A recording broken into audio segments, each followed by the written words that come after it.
बिस्मिल्लाहिर्रहमानिर्रहीम। अस्सलाम वालेकुम डियर स्टूडेंट्स, मैं हूं प्रोफेसर अज़मत अली और आप देख रहे हैं मेरा चैनल मैथ्स फॉर यू। आज के लेक्चर में हम पंजाब यूनिवर्सिटी 2019 में आया हुआ रियल एनालिसिस 2 का जो पेपर है उसके ऊपर डिस्कशन करने जा रहे हैं। तो काफ़ी दमदार क्वेश्चन है इस पेपर में, अच्छा पेपर बनाया हुआ है। तो क्वेश्चन नंबर 1 जो कि आपका MCQs टाइप था वो मेरे पास अवेलेबल नहीं है, तो मैं क्वेश्चन नंबर 2 आपका जो सब्जेक्टिव टाइप है वहाँ से स्टार्ट कर रहा हूँ।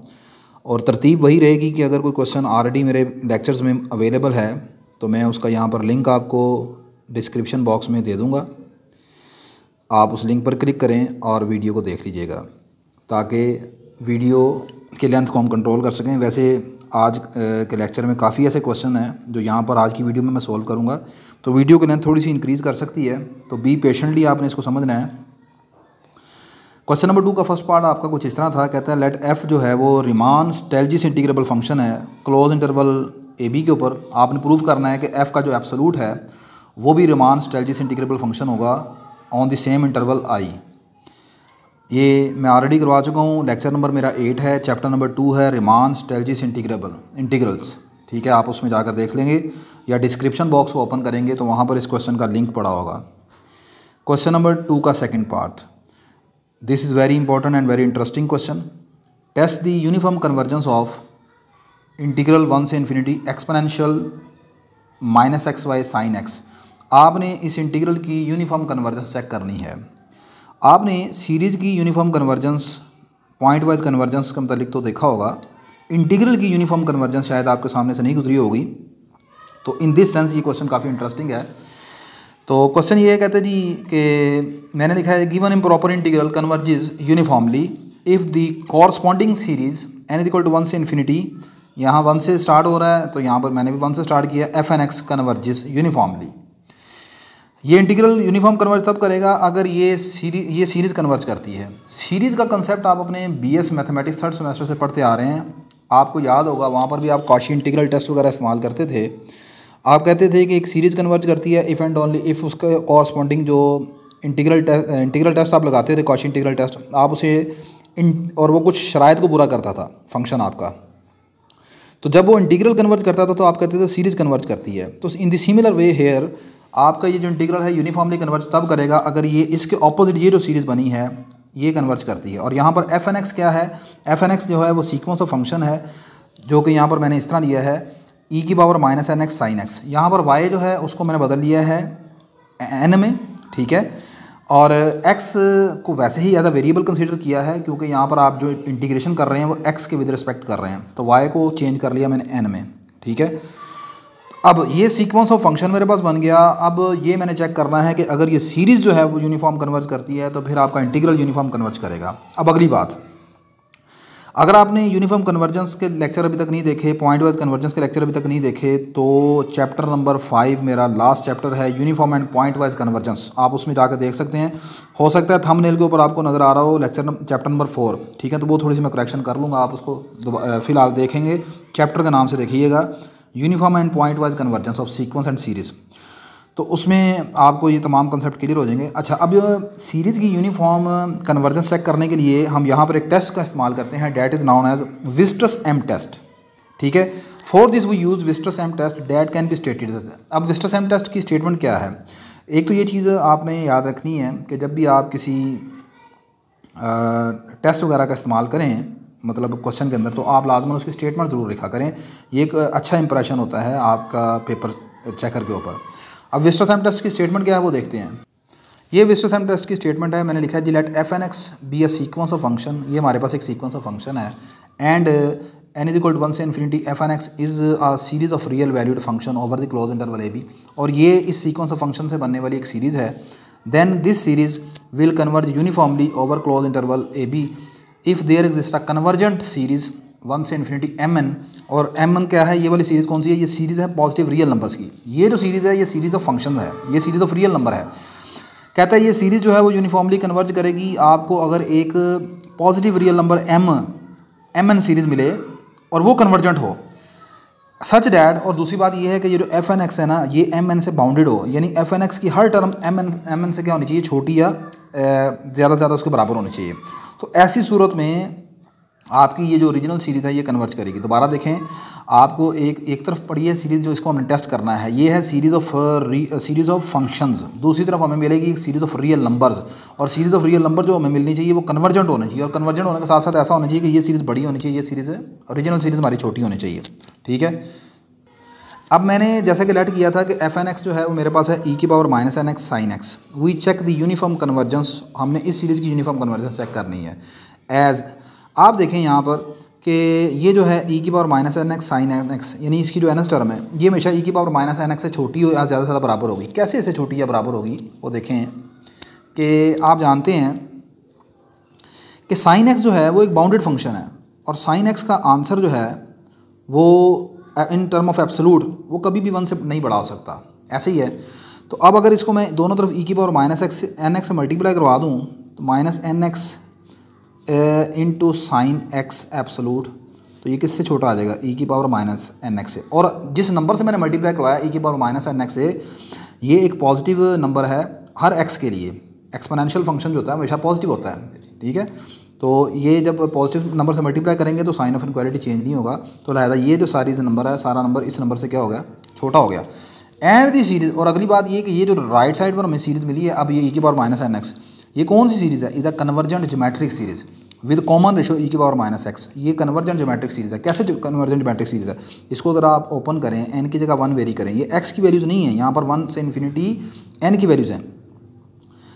आप एन की जगह 1 रखेंगे आंसर आएगा माइनस एक्स, आप एन की जगह 2 रखेंगे आंसर आएगा माइनस 2x, आप एन की जगह 3 रखेंगे आंसर आएगा माइनस 3x। ठीक है, अप टू सोन ये चलता जाएगा। आप चेक करें कि क्या ये ज्योमेट्रिक सीरीज़ नहीं बनती। ज्योमेट्रिक सीरीज़ क्या होती है, ऐसी सीरीज़ जिसकी कॉमन रेशो एक जैसी होती है। कॉमन रेशो कैसे निकालते हैं, second term divided by first term. Second term क्या है, ई की पावर माइनस है 2x है, डिवाइड किया इसका फर्स्ट टर्म ई की पावर माइनस एक्स से, आंसर क्या बना, ई की power minus 2x over e की power minus x, that is e की power minus 2x plus x, that is e की पावर माइनस एक्स। यही मैंने लिखा है कि कॉमन रेशो यहाँ पर ये निकलती है। इसी तरह ही अगर आप यहाँ पर a3 को a2 पर डिवाइड करके देख लें तब भी यही आएगा। तो पता ये चला कि ये वाली जो मेरी सीरीज़ मैंने बनाई है ई की power minus n x, this is a convergent geometric series, और इसकी जो कॉमन रेशो है वो है ई की पावर माइनस एक्स। अब ये जो सीरीज़ मेरे पास बनी है ई की पावर माइनस एक्स, इसी को मैं एम एन लेट कर रहा हूँ। एम एन सीरीज़ वो सीरीज़ है जो हमारी ओरिजिनल सीरीज़ से बड़ी हो या ज़्यादा से ज़्यादा बराबर हो, तो ये सीरीज़ इससे बड़ी है, बराबर है। और अगली बात ये कन्वर्जेंट भी है क्योंकि ज्योमेट्रिक सीरीज़ कन्वर्ज करती है। ठीक है, अगर उसकी कॉमन रेशो का एब्सोलूट लेस देन 1 हो तो ई की पावर माइनस एक्स का एब्सोलूट आप चेक करके देखें geometric series, infinite geometric series कब कन्वर्ज करती है, जब कॉमन रेशो का एब्सोलूट लेस देन होना चाहिए 1 से। ई की पावर माइनस एक्स का एब्सोलूट हमेशा 1 से छोटा होगा। क्यों भला, ई की पावर माइनस एक्स को लिख सकते हैं आप 1 ओवर ई की पावर एक्स, तो 1 ओवर ई की पावर एक्स का जितना मर्जी आंसर लेते हैं 1 से छोटा ही आएगा आंसर। सही है, तो ये कन्वर्जेंट ज्योमेट्रिक सीरीज़ है for all x belong to 1 से infinity, hence by the Weierstrass test हमें वो सीरीज़ मिल गई है एम एन सीरीज़ जो कि कन्वर्ज करती है। लिहाजा ये वाली जो सीरीज़ है ये कन्वर्ज कर गई यूनिफॉर्मली, और जब ये सीरीज़ कन्वर्ज कर गई यूनिफॉर्मली तो कंसिक्वेंटली का मतलब नतीजतन रिजल्ट क्या निकला, ये जो इंटीग्रल है आपका ये यूनिफॉर्म कन्वर्ज करता है। ठीक है जी, तो आई होप कि आपको ये चीज़ समझ आई होगी। ठीक है, तो अच्छा क्वेश्चन था ये बेटा। नेक्स्ट क्वेश्चन नंबर 2 का थर्ड पार्ट है आपका रिमान इंटीग्रल से रिलेटेड।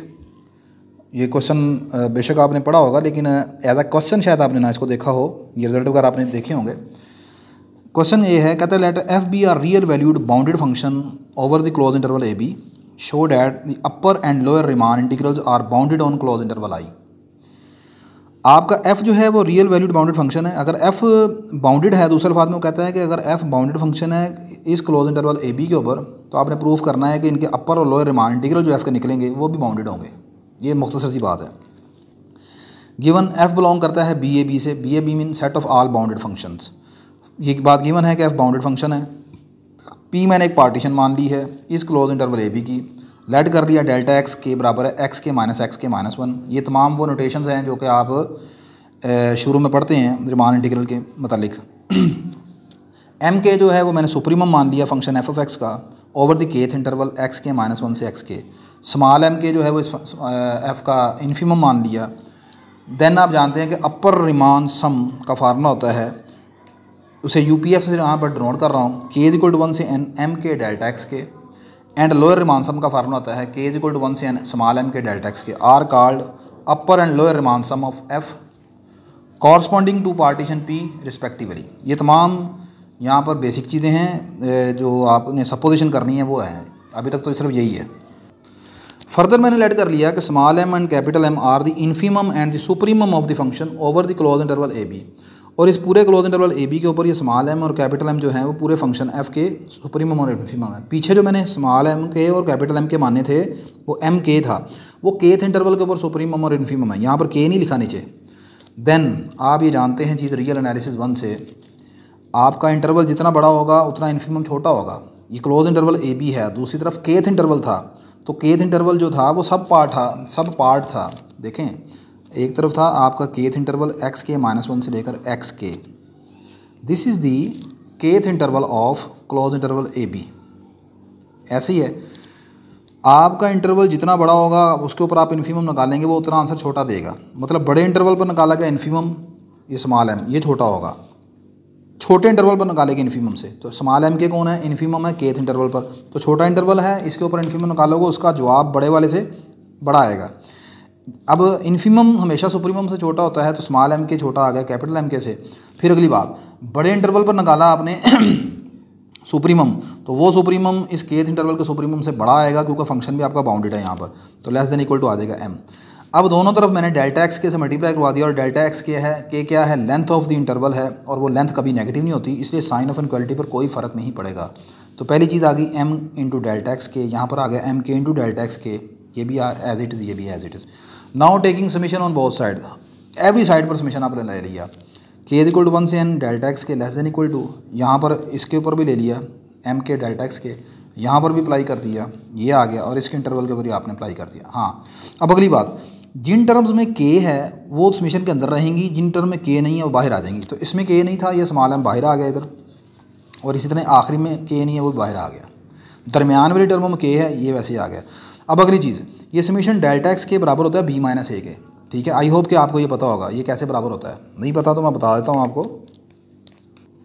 ये देखें, ये मैंने समीशन डेल्टा एक्स के ओपन किया, delta x1 delta x2 up to सोन ये आ गया। डेल्टा x1 का मतलब है डेल्टा एक्स के का मतलब होता है k-1, ठीक है। ये आ गया मेरे पास पहला x1 माइनस x0, अगला आ जाएगा x2 माइनस x1, अगला आ जाएगा x3 minus x2 up to सोन आखिरी आएगा मेरे पास xn माइनस xn माइनस 1। ऐसे ही है, आप चेक करें कि आपके पास हर टर्म कट जाएगी, ये इससे कट जाएगा, x2 से कट जाएगा, इसी तरह x3 होगा, 2 नंबर बचेंगे, इसी तरह ये कट जाएगा, एक xn बचेगा और x0 बचेगा, xn माइनस x0। और xn क्या है, वो आखिरी नंबर था पार्टीशन का b, और x0 क्या है, ये फर्स्ट नंबर था पार्टीशन का a, तो b माइनस a के बराबर आ गया। क्लियर? तो ये जनाब मोहतरम आपके पास इधर आ गया डेल्टा एक्स की जगह b माइनस a। ये सारा कौन है, ये आपका लोअर सम था, ये किसकी डेफिनेशन है, दिस इज़ द अपर सम, और ये भी आ गया m time b minus a, ठीक है। यहाँ तक आपसे ये भी पूछा जा सकता है कि शो करें कि आपका लोअर सम एंड अपर सम जो है वो बाउंडेड है, तो आप देख लें कि लोअर सम और अपर सम बाउंडेड है। बाउंडेड होने का मतलब क्या है कि उसका आंसर जो है किसी पॉजिटिव रियल नंबर से छोटा आना चाहिए, तो ये दोनों अपर सम लोअर सम इस नंबर से बाउंडेड हैं, बाउंडेड अबव हैं इससे और बाउंडेड बिलो हैं इससे, ठीक है।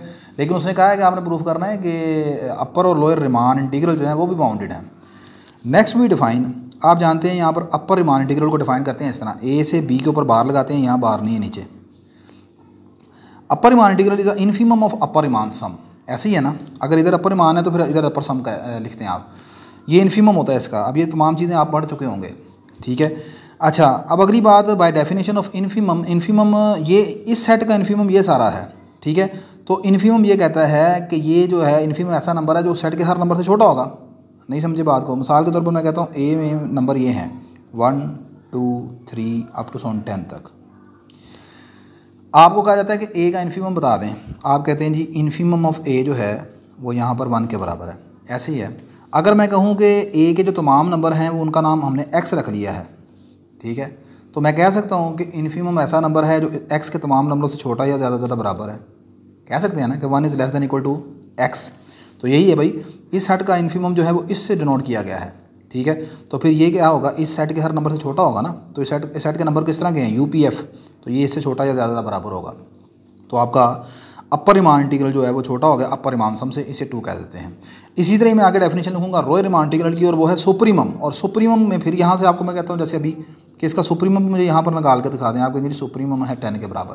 क्या मैं कह सकता हूँ कि अगर सेट ए के तमाम नंबरों का नाम x है तो सुप्रीमम ऑफ ए जो है वो सेट ए के तमाम नंबरों से बड़ा या ज़्यादा से ज़्यादा बराबर है। बराबर कब है, जब ये खुद 10 है, ऐसे ही है। तो ये सुप्रीमम और इन्फीमम की डेफिनेशन यहाँ पर लगाई, तो आगे देखें क्या बनेगा। लें जी, तो अब ये मेरे पास आ गया जी, आगे जो लोअर रिमान सम है, लोअर रिमान इंटीग्रल है, this is the supremum of lower Riemann sum. तो अब जैसे सुप्रीमम में बता चुका हूँ कि इस सेट का सुप्रीमम ये सारा है, तो फिर ये जो होगा इसका सुप्रीमम इसके हर नंबर से क्या होगा, बड़ा या बराबर होगा। तो लिहाजा ये चीज़ इससे बड़ी आ गई। हेयर ये और ये मैंने आगे लिखा are called lower and upper Riemann integrals of f over close interval A B for partition P. आप ये जितनी भी नोटेशन यहाँ पर लिखी है ये लिखनी है बीच में, ठीक है। बेशक आपको पता है, लेकिन पेपर में तो आपने ये शो करना ना कि ये पहली मरतबा जैसे आप लिख रहे हो। कंबाइनिंग 1, 2 एंड 3, 1, 2 और 3 को कंबाइन करें। अब 1 क्या थी, 1 में इतना प्रूफ करके आए थे, एम टाइप बी ये लिखी हुई थी टर्म, ये लोअर लिखा हुआ था, ये अपर लिखा था, ये लिखा था। अब बीच वाली ये 2 टर्में हमने खुद इंक्लूड की हैं। कैसे वाला, देखो आपका lower Riemann integral lower sum से बड़ा है, तो लिहाजा इससे आगे मैंने ये लिख दिया। अगली चीज़, ये बाय डेफिनेशन होता है कि अपर रिमान इंटीग्रल हमेशा लोअर रिमान इंटीग्रल से बड़ा होता है या ज़्यादा बराबर होता है। ये आ गया। आगे फिर हम ये पीछे भी देख के आए हैं कि upper Riemann integral is less than upper Riemann sum, ये आ गया। तो अब इसमें क्या होगा, इसमें आपने सेंटर वाले ये लोअर और अपर रिमान सम को छोड़ दें, बीच में रिमान इंटीग्रल रहने दें, ठीक है। तो this shows that upper and lower Riemanns are bounded. तो अपर और लोअर बाउंडेड हो गए हैं, बाउंडेड अबव है इससे और बाउंडेड बिलो है इससे, ठीक है। यानी कि इसका मैक्सिमम बाउंड बड़ा ये है और छोटा ये है, इन दोनों के दरमियान आपका आंसर रहता है, ठीक है, रिमान इंटीग्रल्स का। बात समझ आ गई कि नहीं आ गई? तो आई होप कि ये चीज़ आपको समझ आई होगी। ले बेटा नेक्स्ट क्वेश्चन नंबर दूसरे का चौथा पार्ट कहता है let f be are real valued function over the close interval A b, let alpha be a monotonically increasing function, p star be the refinement of the partition p of close interval A b, then prove that upper lower Riemann Stieltjes sum over the partition P star is greater than equal to lower Riemann Stieltjes sum for function f over the partition P। ये आपने मतलब proof करना है। तो ये मैं already अपने lecture में प्रूफ करवा चुका हूँ, lecture number 2 chapter number 2, link is available in description box, ठीक है। तो इसको आप वहाँ से देख लीजिएगा। ले बेटा नेक्स्ट आपका क्वेश्चन नंबर 2 का 5th पार्ट इंपॉर्टेंट क्वेश्चन है बिल्कुल। इस तरह का एक और क्वेश्चन मैं ऑलरेडी अपने इम्प्रॉपर इंटीग्रल का जो कि प्ले लिस्ट है उसमें करवा चुका हूँ। वहाँ पर है 1/x⁴ sine cos square x. कहते हैं चेक वेदर और नॉट द फॉलोइंग इंटीग्रल कन्वर्जिज और डिवर्जिज। आपने ये प्रूव करना है, चेक करना है कि ये जो आपका इम्प्रॉपर इंटीग्रल दिया हुआ है ये कन्वर्ज करता है या डिवर्ज करता है। पहली बात, गिवन इंटीग्रेंट मतलब जो ये जिसको हमने इंटीग्रेट करना है x/1 + x² sin square X, this is called integrand. ये इंटीग्रेंट जो है वो पॉजिटिव है for all x belong to 0 to positive infinity. आपका इंटरवल 0 से इन्फिनिटी है, यानी आपका x जो है वो ग्रेटर दैन इक्वल टू 0 है। आपका x पॉजिटिव, नीचे स्केयर है, साइन के ऊपर भी स्केयर है, तो जाहिर सी बात है नेगेटिव वैल्यू का तो ख्याल बनता ही नहीं है। तो आपका इंटीग्रेंट पॉजिटिव है। अच्छा, अब मैंने यहाँ पर इसको इंटीग्रल को की कन्वर्जेंस और डिवर्जेंस के लिए जो तरीकाकार इस्तेमाल करूँगा वो है जी बेसिक कंपैरिजन टेस्ट का, जो कि आज जैसे आप इनफाइनाइट सीरीज़ में पढ़ते हैं। मैंने लिखा as for all x belong to 0 to infinity we have. आप जानते हैं कि साइन फंक्शन बाउंडेड होता है और वो -1 और +1 के दरमियान है। तो -1 और -1 less than equal to sine x आ गया, sine x less than equal to 1 आ गया। जब आप स्केयर करेंगे तो जाहिर सी बात है नेगेटिव वैल्यू खत्म हो जाएगी, आपका साइन स्केयर एक्स 0 और 1 के दरमियान क्लोज इंटरवल में आ जाएगा। दोनों तरफ एक्स स्केयर से मल्टीप्लाई करवा दिया। मैं करना क्या चाह रहा हूँ, मैं एक्चुअली अपना जो गिवन इंटीग्रल है उसके अंदर जो चीज़ें हैं वो बनाना चाह रहा हूँ। तो उसके डिनोमिनेटर में है यहाँ पर x square sine square x के साथ, ये देखें। तो दोनों तरफ एक्स स्केयर से मल्टीप्लाई करवा दिया, ये वाली टर्म 0 इसको छोड़ दें, इधर साइन स्केयर एक्स से मल्टीप्लाई करवाया, इधर भी एक्स स्केयर से मल्टीप्लाई करवाया, तो ये आ गया x square sine square x less than equal to x square आ गया। अब एक्स का स्केयर हमेशा पॉजिटिव होता है, लिहाजा साइन ऑफ इनक्वालिटी चेंज नहीं होगा। फिर उसके बाद दोनों तरफ 1 प्लस कर दिया, ये 1 + x square sine square x आ गया, इधर भी 1 प्लस कर दिया, ये 1 + x स्क्वायर आ गया। दोनों तरफ रेसिप्रोकल ले लिया, तो आप जानते हैं जो चीज़ बड़ी होगी वो छोटी हो जाएगी, जो छोटी होगी वो बड़ी हो जाएगी। रेसिप्रोकल लूँगा तो ये वाली साइड जो छोटी थी अब इससे बड़ी हो जाएगी। फिर दोनों तरफ x से मल्टीप्लाई करवाया। अब चूँकि x आपका यहाँ पर नॉन नेगेटिव है, ग्रेटर दैन इक्वल टू 0 है, क्योंकि आपका जो इंटरवल है ये देखें 0 से इन्फिनिटी था। तो फिर जब x से मल्टीप्लाई करवाऊँगा तो फिर सारी सी बात है, फिर साइन ऑफ इक्वालिटी चेंज नहीं होगा। तो अब ये सारी चीज़ इससे बढ़िया आ गई। आगे मैंने लिखा so firstly we test the convergence and divergence of this integral. हमने इस इंटीग्रल की कन्वर्जेंस और डाइवर्जेंस चेक करेंगे, ठीक है। बेसिक कंपैरिजन टेस्ट जो आप अपने प्रीवियस सेमेस्टर्स में पढ़ चुके हैं उसमें यही होता है ना कि आपके पास अगर दो सीरीज़ हैं ए एन और बी एन, दो नॉन नेगेटिव सीरीज़ हैं, ठीक है। ए एन जो है वो ग्रेटर दैन इक्वल है अगर बी एन के। तो अगर आपके पास यहाँ पर छोटी वाली जो सीरीज़ है, मतलब यहाँ पर बी एन जो है अगर वो स्मॉलर सीरीज़ है, ये अगर डाइवर्ज करती है तो फिर ये बड़ी सीरीज़ भी डाइवर्ज करेगी। तो अगर ये वाला इंटीग्रल हमारा x/1 + x स्क्वायर ये डाइवर्ज करेगा तो फिर ये वाला इंटीग्रल जो हमारा गिवन इंटीग्रल है वो भी डाइवर्ज कर देगा। तो मैंने अब इसको कंसीडर किया, यहाँ पर इसका डेरिवेटिव डिनोमिनेटर का कंप्लीट करने के लिए 2 से डिवाइड 2 से मल्टीप्लाई कर दिया। अपर लिमिट इन्फिनिटी है, उसको हमने एक रियल नंबर t से रिप्लेस कर दिया और t आपका इन्फिनिटी को अप्रोच कर रहा है। 1/2 लिमिट t अप्रोचेज इन्फिनिटी, नीचे वाले का नेचुरल लॉग आ जाएगा, आसान सी इंटीग्रेशन आप जानते हैं। अपर लिमिट पुट करोगे आ जाएगा 1 + t का स्क्वायर, लोअर लिमिट पर आ जाएगा 1 + 0 का स्क्वायर। t की जगह इन्फिनिटी पुट कर दिया, ये आ गया log of 1 + इन्फिनिटी का स्क्वायर, ये log of 1 रह गया। अब आगे देखें, ये log इन्फिनिटी हो गया, log 1 0 होता है, log इन्फिनिटी इन्फिनिटी होता है, इन्फिनिटी - 0 इन्फिनिटी आ गया। लिहाजा आपका ये जो इंटीग्रल है जो हमने यहाँ पर बनाया था ये डाइवर्ज कर गया। So by basic comparison test given integral diverges, ठीक है। तो आई होप कि आपको क्वेश्चन अच्छा लगा होगा और मेन ये चीज़ के क्वेश्चन का जो मेथड यहाँ पर मैंने इस्तेमाल किया वो भी आपको अच्छा लगा होगा। नेक्स्ट क्वेश्चन देखते हैं। नहीं जी, नेक्स्ट अब आपका लॉन्ग क्वेश्चन स्टार्ट हो गए हैं जी।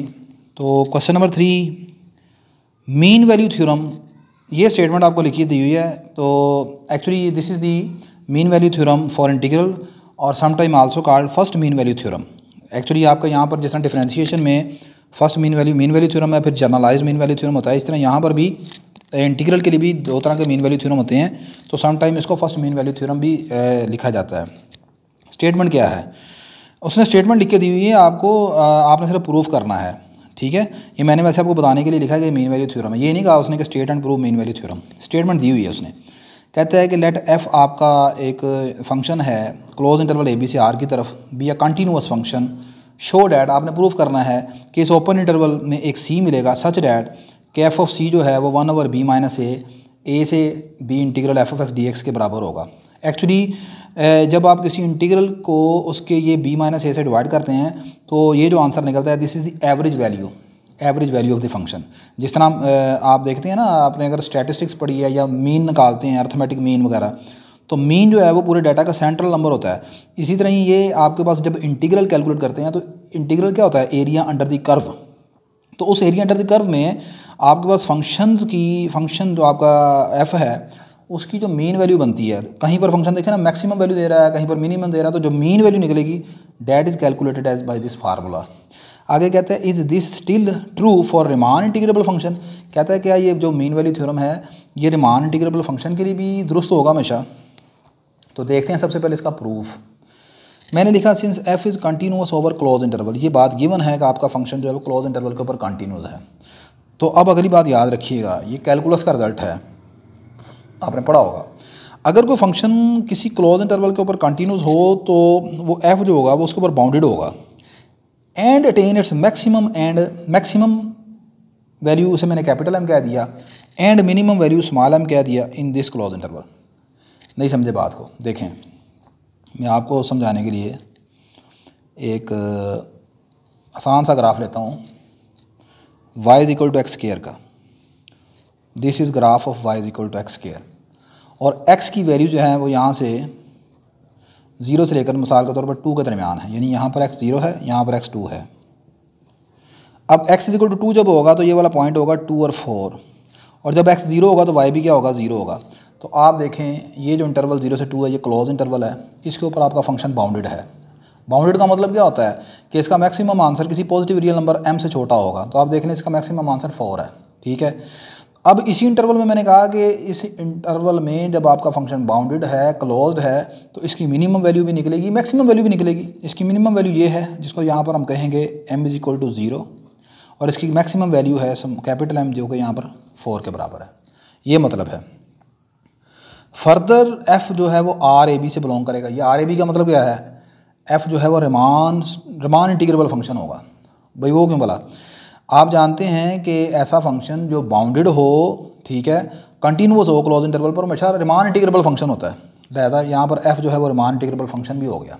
ठीक है, आगे देखते हैं। अब रिमान इंटीग्रेबल हो गया तो जाहिर सी बात है जो इसने नीचे रिजल्ट लिखा है ना, क्या is this still true for Riemann integrable function. अब ये जितनी भी बातें चलेंगी जाहिर सी बात है वो रिमान इंटीग्रेबल फंक्शन के लिए भी होल्ड होती होंगी। आगे मैंने लिखा as we know that f is a Riemann integrable function then integral of f is always bounded, that is. ये अभी हम अपने जो क्वेश्चन नंबर था हमारा शॉर्ट क्वेश्चन, उसमें हम ये चीज़ जानते हैं, वहाँ पर प्रूफ करके आए हैं कि आपका जो रिमान इंटीग्रेबल फंक्शन है, रिमान इंटीग्रल जो है, it is always bounded by these two number. This is bounded below by this number and bounded above by this number, यानी इन दोनों नंबरों के दरमियान होता है आपका रिमान इंटीग्रल का आंसर हमेशा। Hence there is a number mu. अच्छा, अब अगली बात, आपने देखा कि इस फंक्शन f की जो मिनिमम वैल्यू है, f as the minimum value small m, f as the maximum value capital M।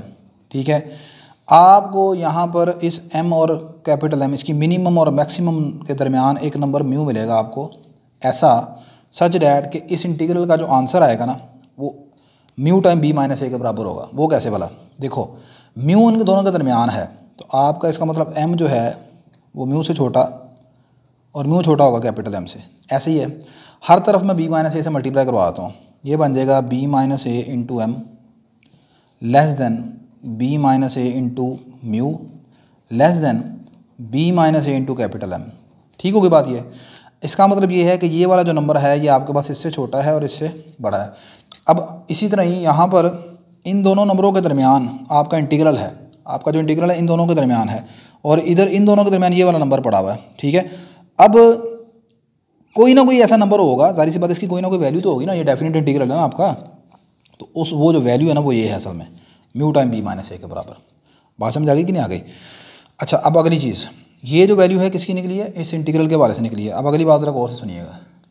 Since आपका f कंटिन्यूस है क्लोज इंटरवल पर, it attain every value between its bound small m and capital M। अब अगली बात, आपका f जो है वो इसके ऊपर कंटिन्यूस था, मैंने लिखा इस f की जितनी भी वैल्यूज़ होंगी वो हमेशा इन दोनों के दरमियान होंगी, m और कैपिटल M के दरमियान। ये पीछे देख लें, आप करके आए हैं हम। ये मेरे पास फंक्शन है y equal to x square, इसकी मैक्सिमम वैल्यू 4 है, मिनिमम वैल्यू 0 है। इस फंक्शन की अब जितनी भी वैल्यूज़ हैं, आप चाहे यहाँ से निकाल लें, इधर से निकाल लें, इधर से निकाल लें, यहाँ जिस मर्जी पॉइंट से निकाल लें, वो तमाम की तमाम वैल्यू जो है वो 0 और 4 के दरमियान ही होंगी। कोई ना कोई c आपको यहाँ से मिलेगा, यहाँ से मिलेगा, वो तमाम के तमाम c जो है वो किसके दरमियान है? 0 और 4 के दरमियान है। सही है, यही बात जनाब मैं लिख रहा हूँ। सिंस आपका f कंटिन्यूस है क्लोज इंटरवल के ऊपर, it attain every value between its bound, इस फंक्शन की जितनी भी वैल्यूज़ निकलेंगी, अब f की जितनी भी वैल्यूज़ होंगी वो होंगी किस तरह की? f of c, f of d, f of e etcetera. इसकी जितनी भी वैल्यूज़ होंगी वो स्मॉल m और कैपिटल M के दरमियान होंगी। सो आपको एक c मिलेगा इस क्लोज इंटरवल के ऊपर, सच डैट कि f ऑफ c जो है वो म्यू के बराबर होगा। ठीक है, बात समझ आएगी नहीं? देखें, इस फंक्शन के ऊपर आपके पास मुख्तलिफ यहाँ से लेकर यहाँ तक ये x की वैल्यूज़ हैं, x एक्सिस के ऊपर। ठीक है, यहाँ पर आपके पास x की वैल्यूज़ हैं, और x की वैल्यूज़ जो हैं, c जो है वो आपके पास यहाँ पर बिलोंग कर रहा है 0 से 2 के दरमियान। कहता है कि आपका जो f ऑफ c होगा ये आपका हमेशा बिलोंग करेगा, मिनिमम वैल्यू कितनी है? c 0 से 2 के दरमियान होगा, f ऑफ c आपका बिलोंग करेगा 0 से लेकर 4 के दरमियान। ठीक होगी बात ये? अब इसका कोई ना कोई तो आंसर होगा ना 0 से 4 के दरमियान f ऑफ c का, वो जो कहता है यहाँ पर आंसर आएगा ना, वो उसको हमने रखा है म्यू के बराबर। ठीक है, ये कहना चाह रहा है वो। So there exist c belong to closed interval such that कि f ऑफ c जो है वो म्यू के बराबर होगा। इस म्यू की वैल्यू को यहाँ पर पुट कर दें तो वही है integral a to b f of x dx, f of c into b minus a आ जाएगा। यहाँ से वन बी माइनस से मल्टीप्लाई हो रहा है, दूसरी तरफ जाकर डिवाइड हो जाएगा, यही आपने प्रूफ करना था। ठीक है। और अगली बात जो उसने कही है कि आपके पास ये जो थ्योरम है, क्या वो रिमान इंटीग्रेबल फंक्शन के होल्ड करता है? आप कहेंगे जी yes, this theorem is also hold for Riemann integrable function. तो ये जी आपका क्वेश्चन कंप्लीट हो गया। नेक्स्ट क्वेश्चन देखते हैं। ले बेटा नेक्स्ट आपका question number 4, also very important question and very interesting question. Maximum time ये पास्ट पेपर में आ चुका है। Show that the following integral is a conditionally convergent. आपको ये एक इंटीग्रल दिया हुआ है cos x over log x, limit of integration 2 से इन्फिनिटी है। आपने प्रूफ करना है, चेक करना है कि ये शो करना है कि कंडीशनली कन्वर्ज करता है।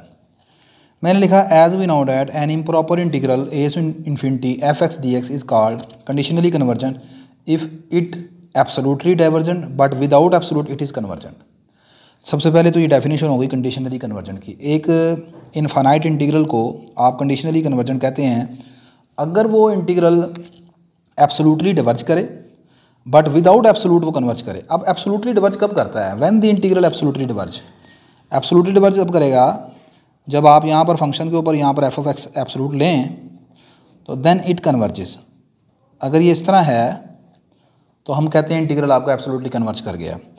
तो हमने कंडीशनली कन्वर्ज दिखाना है, तो कंडीशनली कन्वर्ज दिखाने के लिए एब्सोल्युटली हम इसको दिखाएंगे कि डिवर्ज करता है और विदाउट एब्सोल्यूट ये कन्वर्ज करता है। ठीक है। तो आगे लिखा so firstly we check whether without absolute it converges और नॉट। अब पहले हम ये चेक करते हैं कि क्या ये एब्सोल्यूट के बगैर कन्वर्ज कर रहा है कि डिवर्ज कर रहा है। अब ये कैसे होगा check? For this we use Dirichlet test. अब ये चेक करने के लिए कि विदाउट एब्सोल्यूट ये कन्वर्ज करता है, डिवर्ज करता है, यानी कि ओरिजिनल जो आपका इंटीग्रल है ऐसे कैसे ही इसे उठा लें यहाँ से, इसको टेस्ट करने के लिए कन्वर्ज करता है कि डिवर्ज करता है। मैं एक टेस्ट का इस्तेमाल कर रहा हूँ, डैट इज़ डिरिचलेट टेस्ट। अब डिरिचलेट टेस्ट का इस्तेमाल कर रहा हूँ तो जैसे मैंने पहले भी आपको बताया, जब भी आप किसी टेस्ट का बीच में इस्तेमाल करें आप उसकी स्टेटमेंट ज़रूर लिखें। ठीक है। ये एक अच्छा इंप्रेशन होगा पेपर सेटर के लिए, आपके लिए, पेपर चेकर के लिए। तो for this we use Dirichlet test that can be stated as. अब डिरिचलेट टेस्ट हम इस्तेमाल करने लगे हैं और डिरिचलेट टेस्ट किस मकसद के लिए इस्तेमाल हो रहा है? विदाउट एब्सोल्यूट इसको चेक करना है कन्वर्ज करता है या डिवर्ज करता है। अब डिरिचलेट टेस्ट की स्टेटमेंट क्या है? डिरिचलेट टेस्ट की स्टेटमेंट ये है, डिरिचलेट टेस्ट असल में लगता कब है? डिरिचलेट टेस्ट आपका लगता है प्रोडक्ट, जब भी आपके पास दो फंक्शन हो ना इंटीग्रल के अंदर तब लगता है। पहली बात तो ये याद रखिएगा। जैसे यहाँ पर ये cos x है, नीचे log x है, तो हम लिख सकते हैं cos x into 1 over log x। ठीक है ना। अब इनमें से एक फंक्शन हम रखेंगे फाई और एक को रखेंगे एफ ऑफ एक्स। अब उनमें से फाई अगर जो रखा है तो फाई के लिए ये कंडीशन मैंने रखी हैं। फाई को बाउंडेड होना चाहिए, मोनोटोनिक फंक्शन होना चाहिए एंड उसकी जो लिमिट है वो 0 को अप्रोच करनी चाहिए जब एक्स इन्फिनिटी को अप्रोच करे। दूसरा, जो फंक्शन एफ ऑफ एक्स रखा है उसके ऊपर सिर्फ एक कंडीशन है कि उसका इंटीग्रल लें ए से एक्स तक, वो बाउंडेड होना चाहिए, जबकि आपका एक्स जो है वो ऊपर लोअर लिमिट से बड़ा होना चाहिए। अगर ऐसा हो तो फिर ये जो फंक्शन जो इंटीग्रल बनेगा फाई इंटू एफ प्रोडक्ट वाला, ये कन्वर्ज करेगा। तो डिरिचलेट टेस्ट का भी इस्तेमाल करना है जब दो फंक्शन का प्रोडक्ट आ जाए, पहली बात तो ये। ठीक है। और उसके बाद ये है कि ये लिमिट ऑफ इंटीग्रेशन आपके पास यहाँ पर इन्फानाइट है और ये इन तमाम कंडीशन को सेटिस्फाइड करती है। अब देखते हैं यहाँ पर फाई किसे रखना है और एफ किसे रखना है हमने। ले जी, मैंने मान लिया कि फाई ऑफ एक्स जो है 1 ओवर log x के बराबर है और फंक्शन जो है मेरा F of x cos x के बराबर है। पहली कंडीशन आप देख लें कि फाई ऑफ एक्स 0 को अप्रोच करेगा जब एक्स इन्फिनिटी को अप्रोच करेगा। भाई एक्स की जगह इन्फिनिटी पुट करेंगे, log इन्फिनिटी बनेगा, log इन्फिनिटी इन्फिनिटी होता है, 1 ओवर इन्फिनिटी 0 आ जाएगा। फंक्शन 0 को अप्रोच कर गया। फंक्शन का डेरिवेटिव जो है निकाला मैंने, वो क्यों निकाला? क्योंकि मैंने चेक करना है कि फंक्शन मोनोटोनिक है कि नहीं है। मोनोटोनिक में दो चीज़ें होती हैं, या तो फंक्शन मोनोटोनिकली इंक्रीजिंग होता है या डिक्रीजिंग होता है। इंक्रीजिंग कब होगा? जब फंक्शन का पहला डेरिवेटिव पॉजिटिव आएगा। डिक्रीजिंग कब होगा? जब वो लेस देन 0 आएगा। तो बातें दो ही हो सकती हैं यहाँ पर, या तो ये ग्रेटर देन 0 है या लेस देन 0 है। ठीक है। क्योंकि ये कांस्टेंट फंक्शन तो है नहीं ना, कांस्टेंट फंक्शन का डेरिवेटिव 0 होता है ना, तो या ये लेस देन 0 है या ग्रेटर देन 0 है। मैंने इसका डेरिवेटिव निकाला, ये आपके पास डेरिवेटिव आ गया। ठीक है। अब डेरिवेटिव जो है एक्स यहाँ 2 से इन्फिनिटी कुछ भी रख लें, ठीक है, तो log x इसके दरम्यान कुछ भी रखें, जो मर्जी फर्ज करें उसका आंसर आता है। स्केल होने की वजह से क्या हो जाएगा? पॉजिटिव हो जाएगा। ठीक है। इंटरवल आपका 2 से इन्फिनिटी है यहाँ पर क्वेश्चन में, बाहर माइनस का निशान है, आंसर डेरिवेटिव आ गया less than 0। So F of X phi of X is monotonically decreasing. Also अगली बात ये है कि फाई ऑफ एक्स यहाँ पर बाउंडेड होना चाहिए। बाउंडेड का मतलब क्या होता है? एक फंक्शन को आप बाउंडेड तब कहेंगे अगर फंक्शन का जो आंसर है वो किसी पॉजिटिव रियल नंबर m से छोटा या बराबर आ जाए। ऐसे ही है ना, और m क्या है आपका? एक पॉजिटिव रियल नंबर है। ठीक है। m belong to r and m is greater than 0।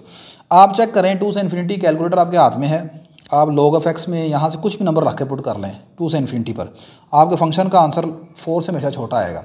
आपको पता है कि इस वक्त log एक्स का जो सबसे बड़ा आंसर आएगा ना, वो जब आप 2 के करीब करीब होंगे तभी आएगा, ठीक है।